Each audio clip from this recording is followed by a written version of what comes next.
احتساب سے ہماری گفتگو ہوئی جی، وہ فارمر پرائم منسٹر کے کیسز پہ بات کر رہے تھے کہ 4 مہینے کے لیے صرف یہ نیب آرڈیننس آیا ہے، جس میں جو اس کا ریمانڈ کا بھی دورانیہ ہے وہ بھی 30 دن تک کر دیا گیا ہے.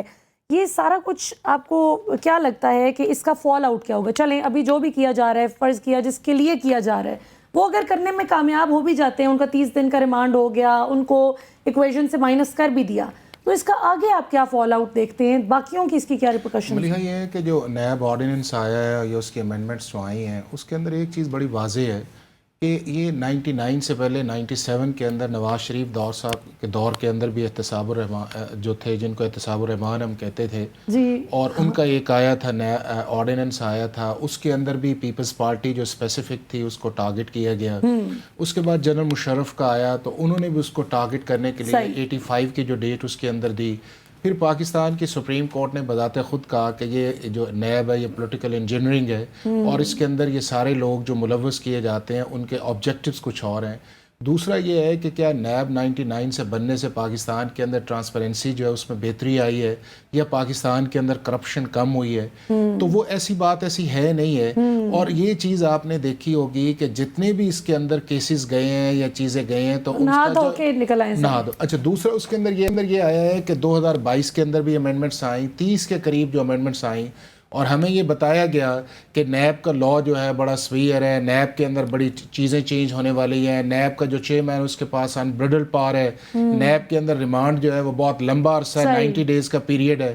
اس کو پھر اب نئی چیز سنی ہے جس کے اندر کہا گیا ہے کہ جی نہیں، نیب کی انویسٹیگیشن جو ہے وہ 14 دن کے اندر نہیں آتی، اسے 30 دن پہ جانا چاہیے. اب ایک اور چیز آ گئی کہ انکوائری سٹیج کے اوپر جو ہے وہ گرفتاری ہو سکتی ہے. جو پہلے کہا گیا کہ نیب کی جو ہے وہ انبریڈل پاور ہے، کالا قانون اس چیز کے اندر ہے. تو میں اور یہ بھی ہے کہ دیکھیں کہ اگر آپ نے بنانا بھی تھا تو اس کو ایکٹ آف پارلیمنٹ کے اندر لے کے جائے بنایا جاتا، اس کو نیب آرڈیننس کے اندر کیا ہے. بنیادی مقصد یہی ہے کہ اس 4 ماہ کا جو پروسیس ہے اس کے اندر 120 دن کا یہ آرڈیننس آئے گا، اور اگر اسمبلی ختم ہو جائے گی، چونکہ لا کے اندر یہ ہے، کانسٹیٹیوشن کے اندر یہ ہے کہ آپ 120 دن کی ریزولوشن کے ذریعے ایکسٹینڈ بھی کر سکتے ہیں اس چیز کو. تو جو سارا چیز اس ملک کے اندر ہو رہا ہے اس کے اندر جو اصل چیز ہے جس کی طرف ہونا چاہیے وہ پاکستان کا عام آدمی ہے. پاکستان کے اندر ریفارمز ہیں، چاہے الیکشن کی ریفارمز آئیں، گورننس کی ریفارمز آئیں، جوڈیشل ریفارمز اس ملک کے اندر آئیں. ہمارے ملک کا جسٹس انڈیکیٹر جو ہے وہ 140 نمبر پہ پہنچ چکا ہے. ہمارا ملک کے اندر انویسٹمنٹ نام کی چیز نہیں ہے. 156 نمبر ہمارا کانٹریکٹس کے اندر ہے. تو وہ چیزیں جو ایڈریس کرنے والی ہیں جس سے پاکستان کی اکانومی کو اس کو بہتری کے لیے جایا جائے. اور میں یہ سمجھتا ہوں کہ ان ساری چیزوں کا جو منبع جو ہے، جس کی طرف ملک صاحب نے بھی اشارہ کیا، ٹروتھ اینڈ ریکنسیلیشن کمیشن کی بجائے جو ہے سب سے پہلے جو ہے وہ آپ اس ملک کے اندر چارٹر آف ٹرانسپیرنسی تو لے کے آئیں. بالکل آپ اس ملک کے اندر کرپشن کے اوپر تو بات کریں، کہ اس ملک کی گورننس کے اندر تو بات کریں. اس ملک کے اندر جو عام آدمی سالہ سال انصاف لینے کے لیے اس کی عمر نکل جاتی ہے، اس پہ تو بات کریں. جو اس ملک کی پولیس کے بات کریں کہ اس ملک کی پولیس کس حد تک ایکسیسونیس کرتی ہے، کتنی زیادتیاں کرتی ہے، کتنی لوگوں کو تنگ کرتی ہے، اور کتنی لا اینڈ آرڈر کی سچویشن جو ڈیٹیریشن ہے. تو یہ ساری چیزیں ہیں جس کو ایز اے کمپوزٹ ہمیں لے کے چلنا چاہیے اس ملک کی بہتری کے لیے. اور یہ جو پرسن اسپیسیفک لیجسلیشن ہے کبھی اپنے فائدے کے لیے، کبھی کسی کے نقصان کے لیے، یہ اس ملک کے ان دا لانگ رن اس ملک کا اس میں فائدہ نہیں ہے. بالکل صحیح. ملک صاحب آپ کیا کہیں گے اس ساری صورتحال کے حوالے سے کہ ابھی جس نہج پہ اب چیزیں آ گئی ہیں، اور جس طرح انہوں نے کہا کہ پرسن اسپیسیفک لیجسلیشن یہ کسی بھی دور میں کوئی بھی کرے تو وہ غلط ہے. ابھی کچھ دن پہلے شاہد خاقان عباسی صاحب ہمارے پروگرام میں موجود تھے، تو انہوں نے تو سرے سے کہہ دیا کہ نیب کو ہی ختم کر دینا چاہیے کیونکہ نیب کچھ ریکور تو کر نہیں پا رہا. اور دوسرا یہ کہ انہوں نے کہا کہ مجھے کوئی 100 پیشیاں میں بھگت چکا ہوں، جو کہ بڑی مطلب وہ تھی کہ اور ملیحہ ایک چیز جو بڑی امپورٹنٹ ہے کہ جس کے اندر پہلے نیب میں یہ تھا کہ جو اونس آف پروف تھا وہ آپ نے ایکیوز کی طرف رکھا، اور اس کو جو ہے کہا گیا کہ یہ جی بڑا ظالم ہے. چونکہ لا کے اندر کرمنل میں بھی یہ کہ پروسیکیوشن کا کام اس کو کرے. اب امینڈمنٹ کے اندر آپ نے پھر جو ہے وہ اونس شفٹ کر کے تو آپ نے ایکیوز کی طرف کر دی ہے.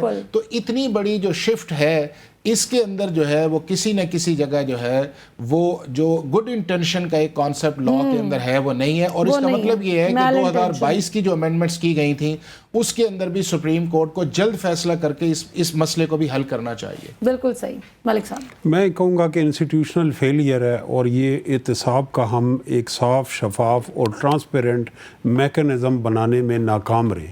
اسی وجہ سے ہماری جو ججمنٹس ہیں بہت ساری وہ دنیا کے اندر ان کو وکٹمائزیشن کی نظر سے دیکھا جاتا ہے. تو یہ چراغ سب کے بجھیں گے، ہوا کسی کی بھی نہیں. یہ جو ایک کنسنسس ڈیولپ ہوا تھا کہ نیب لاز میں امینڈمنٹ کرنا، یہ اجتماعی دانش تھی. پیپلز پارٹی، نون لیگ نے سفر کیا. آج ابھی تک ہم جو انگریز کے کالے قوانین نہیں ختم کر سکے. حافظ صاحب بیٹھے ہیں، اعتزاز صاحب ہیں، ایم پی او، اور جو ہے دفعہ 144 پی پی سی اور 1898 کا کرمنل پروسیجر کوڈ. تو منٹو کا افسانہ جو نیا قانون آزادی کے بعد چھایا ہوا، تو اس میں اسی کی جانب اشارہ دیا گیا تھا. ہم انگریز کے اثر نو کالے قوانین مزید بناتے جا رہے ہیں. قومیں جب آزاد ہوتی ہیں تو وہ آزاد نقطۂ نظر سے خود مختار طریقے سے وہ قوانین بناتے ہیں جو قوموں کو آزادی دلاتے ہیں. ہم نے وہ قوانین بنائے ہیں جس سے ہم نے انسانوں کو جکڑا ہوا ہے. تو یہ ایک لمحہ فکریہ ہے. 14 اگست بھی آنے لگا ہے، زیادہ دور نہیں. اس پہ ہمیں اجتماعی طور پہ سوال اٹھانا ہو کہ ملک تب آزاد ہوتے ہیں جب عوام آزاد ہوں، جب پسے ہوئے طبقات آزاد ہوں. تو نہیں تو پھر وہ یہ ساری چیزیں جو ہیں کوسچنیبل ہے. ایسے لاز بنانے چاہیے ہمیں کہ جس کے ذات لوگ، ادارے جو ہیں وہ مضبوط ہوں اور عوام آزاد اور خود مختار ہوں اور ریاست ترقی کرے. اس کی راہ جو ہے وہ رول آف لا ہے، قانون کی حکمرانی ہے اور ایک ٹرانسپیرنٹ جسٹس سسٹم. تو رول آف لا کس طرح آئے گا ملک صاحب؟ رول آف لا آنے کے لیے 3 طریقے ہیں، میں مختصراً بتا دوں. ایک ہے کہ ہمیں اسٹرانگ پارلیمنٹ چاہیے، اور آزاد اور خود مختار عدلیہ چاہیے، اور جو تیسرا ستون ہے میڈیا کا، آزاد اور ذمہ دار میڈیا چاہیے. جب یہ 3 ادارے کمزور ہوں تو آپ سمجھیں کہ رول آف لا کی منزل دور ہے.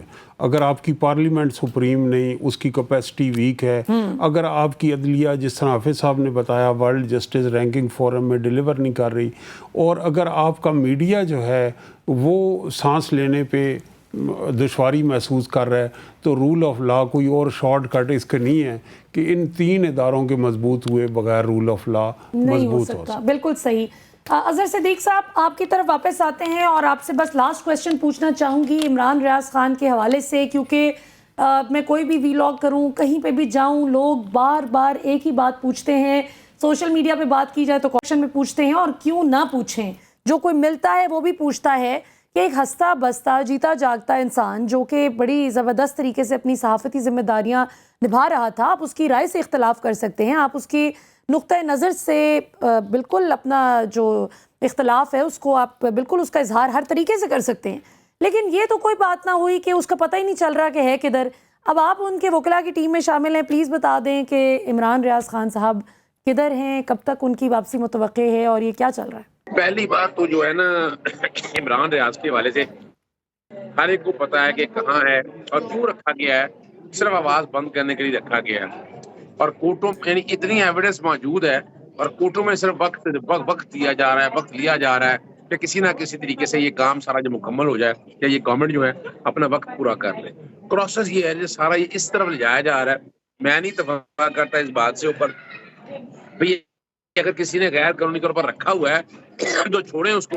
اگر اس نے کوئی جرم کیا پرچہ دیں یا کاروائی یوں کریں، لیکن اس طرح آپ گرفتار کر کے نہیں رکھ سکتے. آپ کمروں میں بند کر کے رکھ لیں اور یہ کہیں کہ آپ مطلوبہ. اگر کسی کو ڈر یا خوف ہے، اور عمران ریاض نے پہلے پرچے بھگتے تو ہیں، کتنے پرچے کیے گئے، ان پرچوں سے پرچے خارج ہوئے. اب تو کوئی وجہ نہیں ہے نا. اب تو یہ غیر قانونی طور پر آپ حراست میں رکھ کر آپ ریاست کے اندر ریاست اگر قائم کر لیں تو اس کی اجازت نہیں دی جانی چاہیے. یہ سوچنا چاہیے ارباب اختیار کو. ہماری عدالتوں کو بھی چیف جسٹس صاحب نے بھی اس پہ لاسٹ ٹائم پہ آرڈر کیا تھا. لاہور ہائی کورٹ کے چیف جسٹس کے سامنے بھی معاملہ یہی چل رہا ہے، وقت دے رہے ہیں، وقت دے رہے ہیں، وقت دے رہے ہیں. بھائی اگر پتہ ہے تو لے کے آئے نا. اور کہا جاتا ہے کہ معاملہ تو ہو رہے ہیں، طے ہو رہے ہیں. معاملہ کیا طے ہونے ہیں؟ سارے معاملے کے ہر ایک کو پتہ ہے کہ آپ خدا رہا عمران ریاض کی دیکھیں ریاست کی ذمہ داری ہے، اس کی زندگی، سلامتی، اور وہ اگر خدا نہ خواستہ اگر یہ ریاست کے اندر یہ ہونے لگ جائے گا پھر تو اللہ ہی حافظ ہے. یہ سوچنے والی بات ہے. ہمیں اور ہمیں سختی سے اس پہ عمل کرنا چاہیے. قوم کو آواز اٹھانی چاہیے کہ عمران ریاض نے اگر کوئی جرم کیا تو جرم سزا دے. آپ بالکل صحیح، اس کو اس طرح رکھ نہیں سکتے. بالکل ٹھیک ہو گیا، بالکل صحیح.